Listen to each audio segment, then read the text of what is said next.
भागते भागते जब वो माता नंगी होने लगी, तब उन्होंने अपने पुत्र से कहा कि अरे पापी, पलट के देख, जिस माँ को तू छोड़ के जा रहा है ना, तेरे ही दुख में वो नंगी हो गई है। राधे राधे दोस्तों, जय श्री कृष्णा। स्वागत है आपका हमारे चैनल पर। आज हम फिर से एक ललई छठ की एक कथा लेके आए हैं। पूरी कथा सुनिएगा। पारंपरिक कथा है, पुराने ज़माने में ही कहते थे। पूरी कथा सुनिएगा। कैसा लगा कमेंट करके ज़रूर बताइएगा। अच्छा लगे तो हमारे चैनल से भी जुड़िए। चलिए कथा प्रारंभ करते हैं। प्राचीन समय में एक नगर में एक औरत रहती थी। काफ़ी समय बीत गया था, लेकिन उनकी कोई संतान नहीं थी।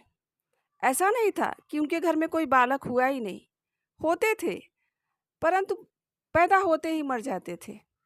ऐसा उनके साथ 6 बार हो चुका था और 7वीं बार उनको उम्मीद थी कि भगवान उनकी प्रार्थना जरूर सुनेंगे। समय बीतता गया। एक दिन वह बैठ के रो रही थी अपने आंगन में। तभी बाहर किसी महाराज की आवाज़ सुनाई दी, देवी भिक्षा दे दीजिए। और वह बाहर की तरफ निकली। जब बाहर देखा उन्होंने, तो एक साधु महाराज खड़े थे। साधु महाराज ने उनकी आंखों में आंसू देखकर पूछा, क्या हुआ बिटिया, क्यों रो रही हो, क्या दुख है? तब उन्होंने कहा कि महाराज, मेरे 7 बार संतान हो चुकी है और 7 बार पुत्र थे, लेकिन पता नहीं कौन से पाप और कौन से बुरे कर्म हैं जो पिछले जन्म के, जो मेरे पीछा ही नहीं छोड़ रहे हैं। और 7 बार मैंने अपनी संतान को खो दिया और 8वीं बार मुझे ऐसा लग रहा है कि शायद फिर से भगवान मेरी प्रार्थना सुन लिए हैं। क्या करूं कि इस बार मेरी संतान को कुछ न हो और मेरा बच्चा स्वस्थ रहे। यह सुनकर उन्होंने कहा महात्मा ने कि देवी, एक काम करिए, मैं आपको एक मंत्र देता हूँ। इस मंत्र के प्रभाव से आप ब्रह्मलोक में जा सकती हैं और वहाँ जाइए और ब्रह्मा जी से पूछिए कि आपने कौन सा ऐसा पाप कर दिया जिससे आपकी ऐसी हालत हो गई है, आपके साथ इतना गलत हो रहा है। यह सुनकर देवी ने महात्मा को भिक्षा दिया और उनसे मंत्र लिया। तो कहते हैं ना कि पहले के ज़माने में लोगों में इतना सत था कि वो जो सोचते थे वो कर देते थे। वो जान लेते थे कि उन्होंने पिछले जन्म में क्या ऐसा कर दिया है जिसका फल अभी उन्हें भुगतना पड़ता है। लेकिन प्रारब्ध तो प्रारब्ध होता है, प्रारब्ध तो सभी भुगतते हैं। मंत्र का उपयोग करते हुए वह माता चली गई ब्रह्मलोक की ओर। जब वह ब्रह्मलोक में पहुंची, तो वहाँ पे जो गंधर्व पुत्र थे, जो जो वहाँ पे थे, जो उनके पुत्र बन के आने वाले थे धरती पर, और इस बार भी उनका था कि उनको छोड़ के, पैदा होते ही उनको छोड़ के चले जाएंगे। वहाँ गंधर्व लोक में उनका विवाह हुआ पड़ा था, उनका परिवार था। वह और उनकी पत्नी बैठ के चारपाई पे बात कर रहे थे। तो ये वहाँ पे इंसान के भेष में न जाके एक कुत्ते के भेष में गई थी और कुत्ता बन के उस बिस्तर के नीचे, जो चारपाई जहाँ वो बैठ के अपनी पत्नी से बात कर रहे थे, उसके नीचे घुस गई।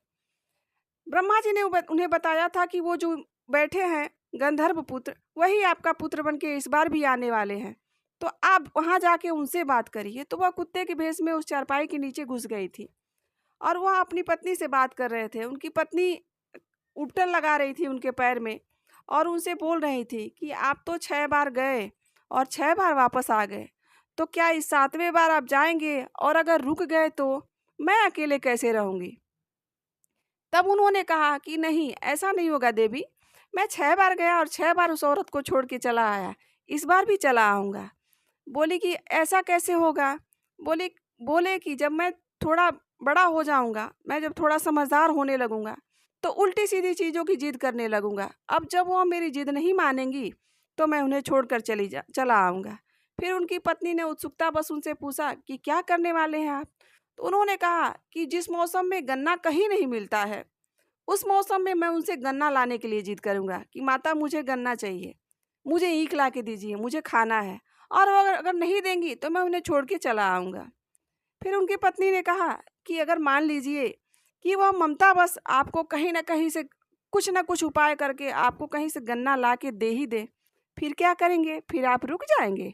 उन्होंने कहा नहीं देवी, जब चैत बैसाखी एकदम दोपहरी होगी और धूप कड़क होगा, उस समय मैं कहूँगा कि आप मुझे अपने छत, जैसे गांव में पहले खरपतवार का घर होता था ना, तो उन्होंने कहा कि उस खरपतवार के घर के ऊपर बोलूँगा कि आप इस पर से मुझे खीर बना कर दीजिए, मैं वही खीर खाऊंगा, नहीं तो मैं आपको छोड़ के चला जाऊंगा। और वो ऐसा करेंगी नहीं, क्योंकि अगर थोड़ा-सा भी आग लगाने जाएँगी तो उनका पूरा घर जल जाएगा। यही बात चल रही है बीच में। तो उनकी पत्नी ने फिर कहा कि अगर मान लीजिए वो तो आपकी माता रहेंगी, अपने 6 पुत्रों को गँवा चुकी हैं, आप आपको खोना नहीं चाहती होंगी, तो कुछ न कुछ ऐसा करके अगर वो मान लीजिए आपके लिए खीर बना के दे दें, भले वो उनका घर जल जाए तो क्या है, लेकिन वो आपको खीर बना के दे दें, तो क्या आप रुक जाएँगे? उन्होंने कहा, नहीं, क्यों परेशान होती हो? मैं उनको बोलूँगा ना कि आप मुझे मटकी, जो मटकी होती है पतले गले वाली, उस मटकी में कद्दू होता है, कद्दू गोल वाला, वो कद्दू लाके आप हमको दीजिए, और अगर नहीं देंगी ना तो मैं उनको छोड़ के चला आऊँगा। फिर उन्होंने कहा, उनकी पत्नी ने, कि अगर मान लीजिए उन्होंने आपको कद्दू भी दे दिया, तो आप क्या करेंगी? तो उन्होंने कहा कि फिर मैं जब थोड़ा और बड़ा हो जाऊँगा, तो मैं बोलूँगा कि आप अपनी ननद को बोलिए कि मैं धूल मिट्टी में से ऐसे लौट के आ रहा हूँ, पूरा कीचड़ मिट्टी लगा हुआ है शरीर में, और वो पूरा श्रृंगार के साथ, मतलब 16 श्रृंगार, पूरे जेवर और कपड़े नए-नए सब पहने, और मुझे उसी समय गोद में उठा लें, उसी अवस्था में, उसी कीचड़ लगे हुए स्थिति में। अगर नहीं उठाएँगी बुआ तो मैं छोड़ के भाग आऊँगा उनको।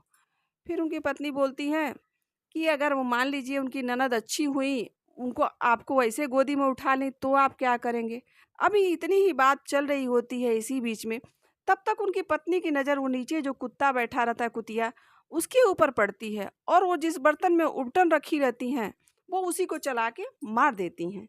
और वो जो उबटन का जितना शरीर से निकला हुआ मैल रहता है, वो उसको कुतिया बैठे-बैठे खा रही होती है।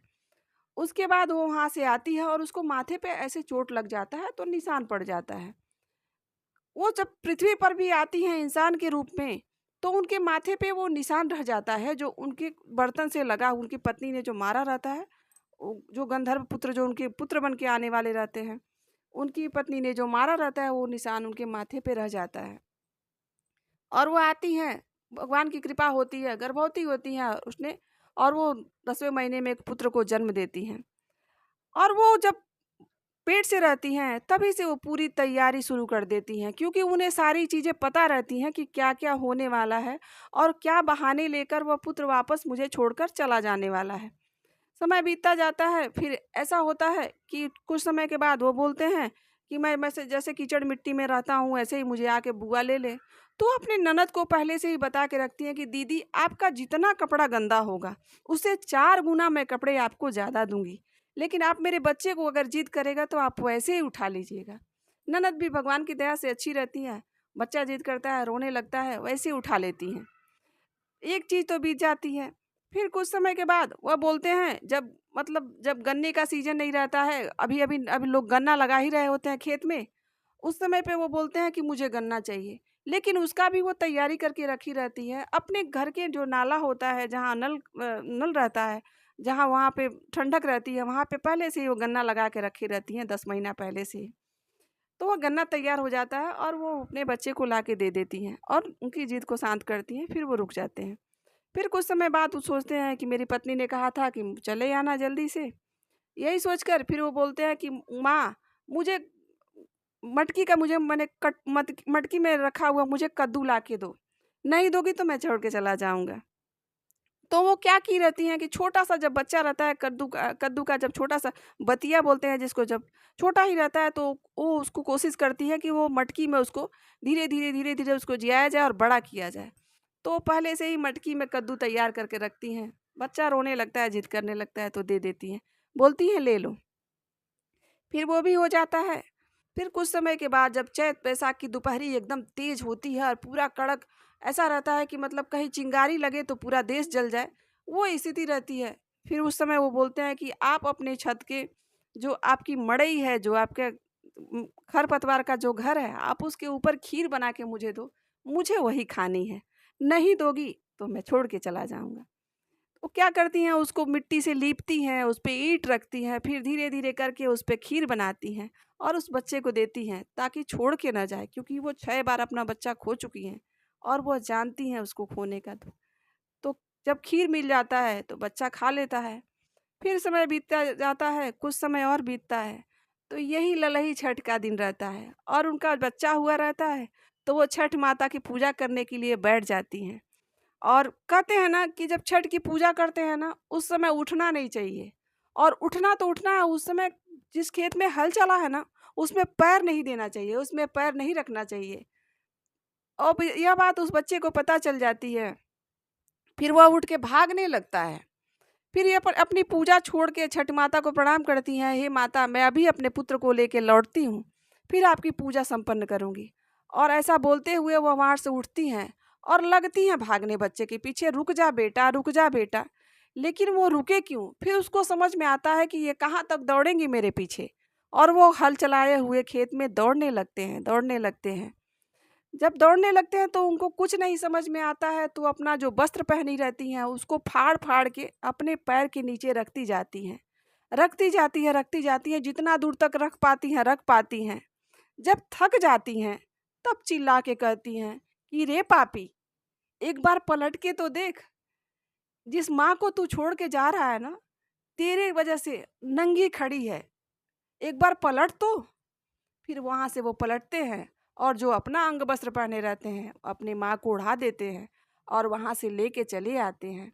और आके दोनों माता पुत्र बैठ के ललही छठ माता की पूजा करते हैं। तो दोस्तों, यह थी कहानी, कैसी लगी कमेंट करके ज़रूर बताइएगा। हे छठी माता, जैसे उनका दिन लौटा वैसे सबका लौटाइए, सबके घर में संतान, सुख संपत्ति, सुहाग सब बना रहे। जय हे ललही छठी मैया।